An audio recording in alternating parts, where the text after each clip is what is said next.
我覺得判決係公平公正咯，罪有應得，大快人心嘅。香港人、中國人嘅罪人做得出，冇膽去承擔，呢個就係根本係。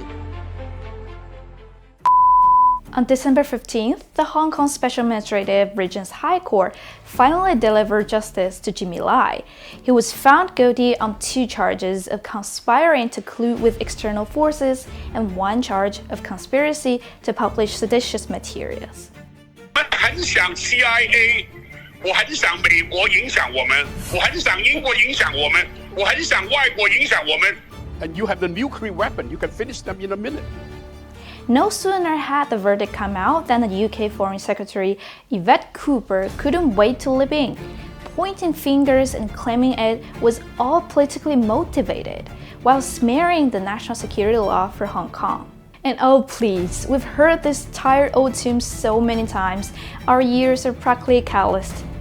That very day, Chinese ambassador to the UK Zheng Zeguang met with senior UK officials to lodge solemn representations, bluntly calling out the UK's gross interference in China's internal affairs, trampling on the rule of law and seriously violating basic norms of international relations.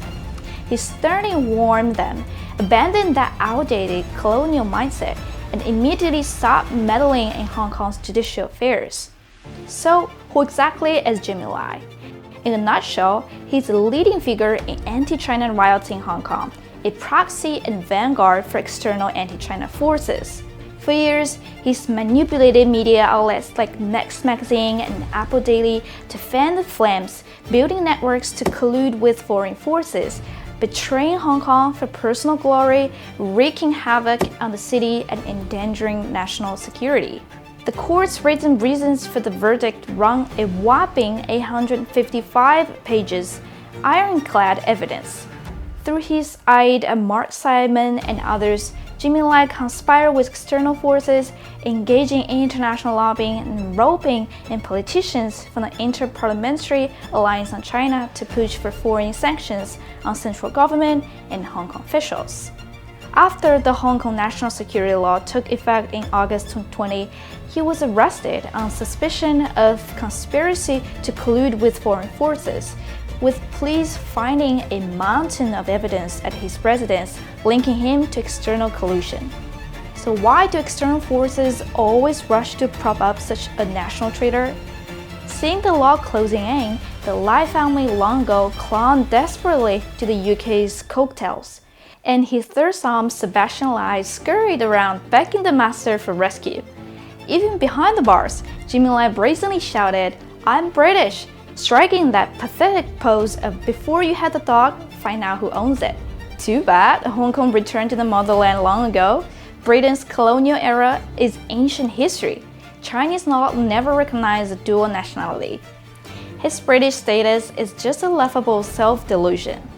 Now the UK side is still desperately trying to make noise, hoping to pressure China with public opinion. Isn't this just the colonial mindset flaring up again? We're in the 21st century. Do they really still fancy themselves the empire on which the sun never sets? Better to mind their own house first. Stagflation risks looming high, inflation forecast to top 3% this year, storing energy and water bills squeezing everyday life, business investment in the doldrums, people struggling to get by. And their own state broadcaster BBC just got sued over deceptive editing of Trump's speech, forcing top executives to resign. And how come their foreign office has nothing to say about that? The facts are plain as day. Justice will prevail. Jimmy Lai's fate is at the inevitable end for all anti-China riot makers in Hong Kong and treacherous clowns who sell out their own country. Shouted down by everyone and abandoned by all sides in the end.